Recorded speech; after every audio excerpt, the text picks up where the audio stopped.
1/3/2024 నుండి 15/3/2024 వరకు పుట్టినటువంటి వారందరికీ కూడా ముందస్తుగా జన్మదిన శుభాకాంక్షలు.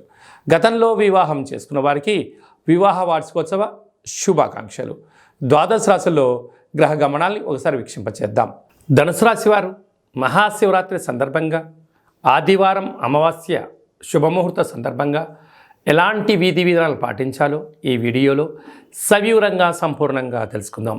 ధనుసు రాశిలో ఏ నక్షత్రాలు వస్తాయనగా మూలా నక్షత్రంలోని 4 పాదాలు, పూర్వాషాఢ నక్షత్రంలోని 4 పాదాలు, ఉత్తరాషాఢ నక్షత్రంలోని 1 పాదం కలిపితే ధనుసు రాశి. చాలామందికి పుట్టినటువంటి కాల సమయంలో డేటా బర్త్లు లేనటువంటి ఏకైక కారణం చేత పేరు యొక్క మొదటి అక్షరాన్ని అనుసరిస్తూ రాశిని తెలుసుకునే ప్రయత్నం చేయాలి.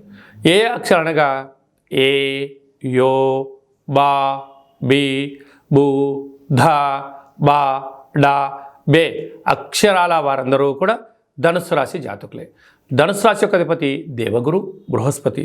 వీరికి మకర రాశిలో ధనవాకు కుటుంబ స్థానంలో బుధుడు మరియు శుక్ర సంచార స్థితి, ఒకవైపు కుజదోషము, తృతీయంలో రవి బుధ శని సంచార స్థితి, 18 సంవత్సరాల తర్వాత కళయిక, అలాగనే అర్ధాష్టమ రాహు, పంచమ స్థానంలో గురువు, రాజ్యస్థానంలో కేతు సంచారం చేయనప్పుడు మానసికమైన వేదన, ఆందోళన, ఆరోగ్య పరిస్థితి, నరాల బలహీనత, ఎముకలు, మోకాళ్ళు, మోచేతుల్లో నరాల బలహీనత, తిండిపైన శ్రద్ధ లేకపోవడం, ఆరోగ్యాన్ని ఎక్కువగా కేర్గా తీసుకోవాలని ఎంత ఉండినను వాతావరణం అనుకూలించకపోవడం, సమయానికి ఆఫీస్ వర్క్ అనే ఒత్తిడి కారణం వలన మానసికమైన వ్యధకు గురి అవ్వడం వలన దీర్ఘకాలికమైన వ్యాధులైనటువంటి పెరాలసిస్ కానీ, షుగర్ కానీ, థైరాయిడ్ కానీ, అంతర్గతమైన రక్తహీనతతో కూడుకున్నటువంటి అంటే కాల్షియం డెఫిషియన్సీ వచ్చేటువంటి వ్యాధులు వచ్చేటువంటి అవకాశాలు చాలా అధికంగా ఉన్నాయి.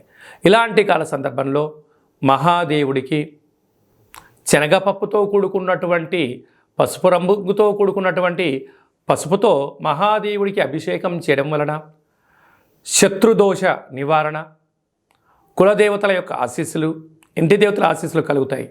అలాగనే ఆదివారం అమావాస్య సందర్భంగా గృహంలో కానీ, అలాగనే తెల్లజిల్లెడు వృక్షం దగ్గర కానీ, కాలభైరవుడు దగ్గర కూష్మాండ దీపాన్ని వెలిగింపచేయడం, మీ జన్మ నక్షత్రం రోజున పూర్ణిమ, అష్టమి, అమావాస్య సందర్భంగా దూరవాయు జల ప్రయాణాలు పెట్టుకోకపోవడం ఉత్తమోత్తంగా భావించగలగాలి. స్వయం వృత్తులు, సేవారంగాలు, సాఫ్ట్వేర్, హార్డ్వేర్ ఉద్యోగస్తులకు చాలా మంచి కాలము అని చెప్పి గమనించాలి.